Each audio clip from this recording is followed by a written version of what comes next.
बिस्मिल्लाहिर्रहमानिर्रहीम। 10th chemistry chapter number 10 lecture number 8। तो हम पढ़ रहे थे general property of acid. Physical property already वो पीछे गुजर चुकी हैं। केमिकल प्रॉपर्टी मैंने दो पढ़ा दी थी, मेटल के साथ एसिड के रिएक्शन और कार्बोनेट और बाइकार्बोनेट के साथ हमारे एसिड के रिएक्शन। आज जो हम स्टडी करेंगे वो हमारे पास होगा कि रिएक्शन विद बेसिस। ये तो बहुत ही इजी है, एसिड बेस रिएक्शन। इस रिएक्शन को हम न्यूट्रलाइजेशन भी कहते हैं। ये ध्यान में रखना, एमसीक्यू आता है ये, क्योंकि जब भी आप एसिड बेस को रिएक्ट करवाते हो तो आपकी पीएच न्यूट्रल हो जाती है, यानी कि उसको आप पानी को पी सकते हो। ठीक है, तो इसके अंदर देखो ये सोडियम हाइड्रोक्साइड जिसके अंदर OH आता है वो हमारी बेस नहीं होती।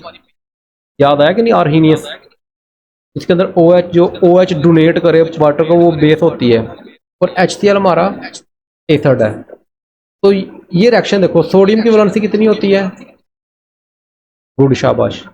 और OH की -1। वैसे भी देख लो इसकी +1 है और OH की क्या होगी? -1, क्योंकि यहाँ पे नीचे कुछ भी नहीं आ रहा। तो लादी बात है, उसकी भी, OH की भी। इसे बोलते हैं हाइड्रो ऑक्साइड। OH को क्या बोलते हैं? हाइड्रो ऑक्साइड की वैलेंसी -1 है। क्रॉस एक्सचेंज मेथड होगा लेकिन जरूरत ही नहीं है, क्योंकि वो वैलेंसी सेम हो जाएंगी, NaOH आ जाएगा। HCl बताने की जरूरत है? चलो गुड, शाबाश। अच्छा, अब बनेगा क्या? अब ये सोडियम क्लोराइड आपने खुद करना है। सोडियम की वैलेंसी +1 है और क्लोराइड की वैलेंसी तो कैंसिल हो जाएंगी, NaCl सिंपल बन जाएगा और साथ वाटर। ये तो मैंने बता दिया वाटर कैसे बनता है। अच्छा, अब बनेगा क्या एमसीक्यू बोर्ड में? जब भी एसिड बेस रिएक्शन करेंगे, ये बात दिमाग में आपने अच्छी तरह बैठा लेनी, जब भी एसिड बेस आपस में रिएक्ट करेंगे हमेशा दो चीजें बनेंगी। कौन कौन सी? सॉल्ट और वाटर। बस ये एमसीक्यू।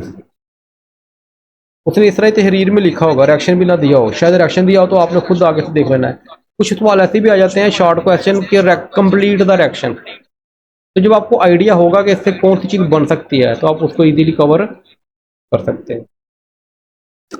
एक और रिएक्शन देखो, कॉपर ऑक्साइड। अच्छा, बोर्ड में ना ये 9th में भी था।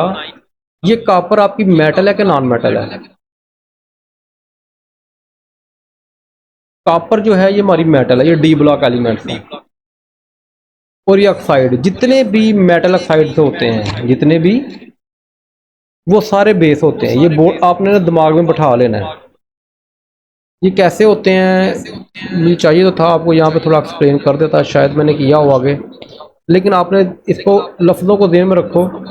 जितने भी मेटल ऑक्साइड हैं वो सारे के सारे बेस हैं, वो सारे के सारे क्या हैं? और जितने नॉन मेटल ऑक्साइड हैं, जितना कार्बन डाइऑक्साइड गैस, अब वो कार्बन है नॉन मेटल और उसका ऑक्साइड, वो एसिड है। मेटल ऑक्साइड बेस होते हैं और नॉन मेटल ऑक्साइड एसिड होते हैं। तो अब ये मेटल ऑक्साइड है तो ये एज अ बेस है, ये एज अ क्या है? बेस। और ये बेस किसके साथ रिएक्ट कर रही है? एसिड के साथ। तो ये एसिड बेस रिएक्शन नहीं हो गया, न्यूट्रलाइजेशन। तो क्या होगा?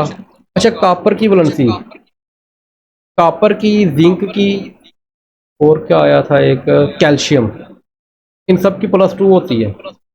और ऑक्साइड की तो पता ही है आपको, कैंसिल हो जाएंगी तो नीचे कुछ आएगा, तो कॉपर ऑक्साइड आ नहीं गया सिंपल। सल्फ्यूरिक एसिड मैंने ऑलरेडी करवा दिया है। अब कॉपर किसको पकड़ेगा? हाइड्रोजन को, कोई सल्फेट को?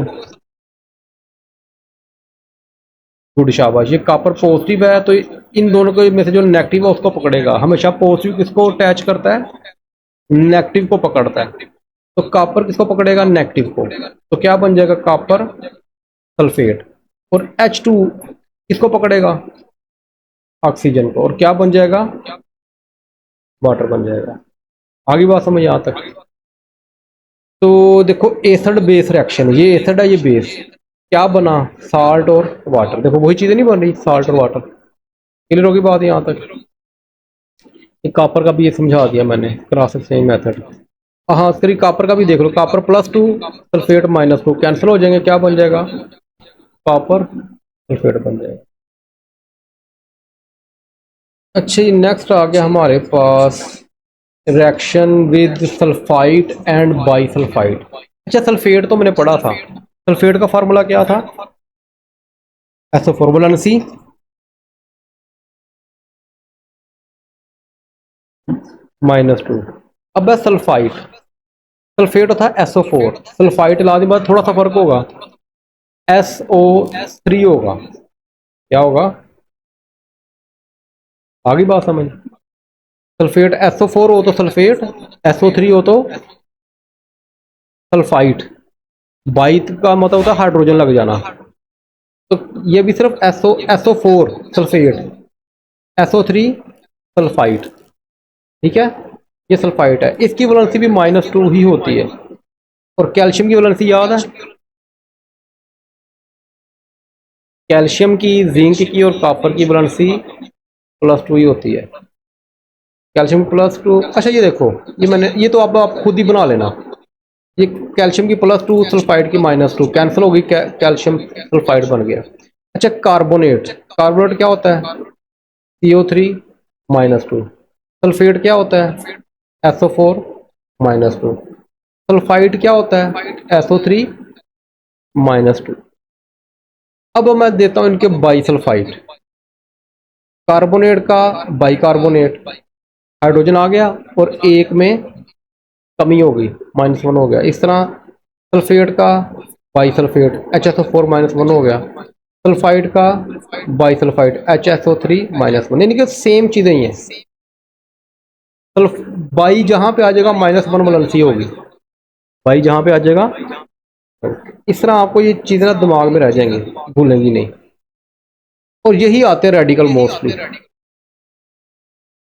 अच्छा इनसे बनेगा क्या, कैल्शियम किसको पकड़ेगा, Cl को, और Cl की वैलेंसी कितनी होती है, -1, और कैल्शियम की +2। तो क्या बन जाएगा, CaCl2। अब ये देखो ना, आप फार्मूले खुद ही बनाना शुरू कर दोगे, क्योंकि आपको पता है कैल्शियम की वैलेंसी +2, वो क्लोराइड के नीचे आएगी, तो CaCl2, यहाँ पर रटा लगाने की जरूरत है। अब आपको याद हो, जब हमने सल्फेट सॉरी बनाया था कार्बोनेट, तो कार्बन डाइऑक्साइड गैस बनती थी। यहाँ पे कौन सी बनेगी, सल्फर डाइऑक्साइड गैस। वहां पे कार्बन थी, कार्बोनेट से क्या था, ये देखा ना कार्बोनेट, वो कार्बन डाइऑक्साइड गैस थी। अगर SO3 होगा तो सल्फर डाइऑक्साइड, और साथ क्या बनेगा, वाटर। सेम वही चीज, साल्ट, गैस और वाटर। यानी आपने एमसीक्यू में याद रखना है, जब भी सल्फाइड या बाईसल्फाइड से रिएक्शन करेगा, तीन चीजें बनेगी, साल्ट, गैस और वाटर। वहां पे भी सेम यही था, किस केस में, कार्बोनेट और बाइकार्बोनेट केस में। अच्छा एक और एक्शन बाइसल्फाइड देखो जी, अब ये तो समझ आ गई होगी आपको, H का मतलब क्या है, SO3 का मतलब सल्फाइड, HSO3 का मतलब बाइसल्फाइड, और -1 वैलेंसी होगी, सोडियम की +1 और इसकी -1।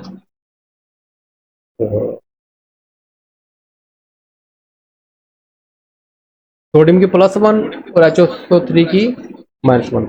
HCl का भी पता है आपको, सोडियम किसको पकड़ेगा, हाइड्रोजन को, Cl को क्या बन गया, साल्ट, आगे सल्फर डाइऑक्साइड गैस और वाटर। यहाँ तो कोई बात समझ आई हो। अच्छा इसके अंदर ये 2 नहीं आना बैलेंस में, ये मेरे ख्याल से गलती से हो गया है, ये जरा चेक कर लेना आप, बैलेंस जरा चेक कर लेना, वो शायद गलती हो, बुक वाले याद करना, ठीक है, वो इसमें मिस्टेक्स आ रही हैं।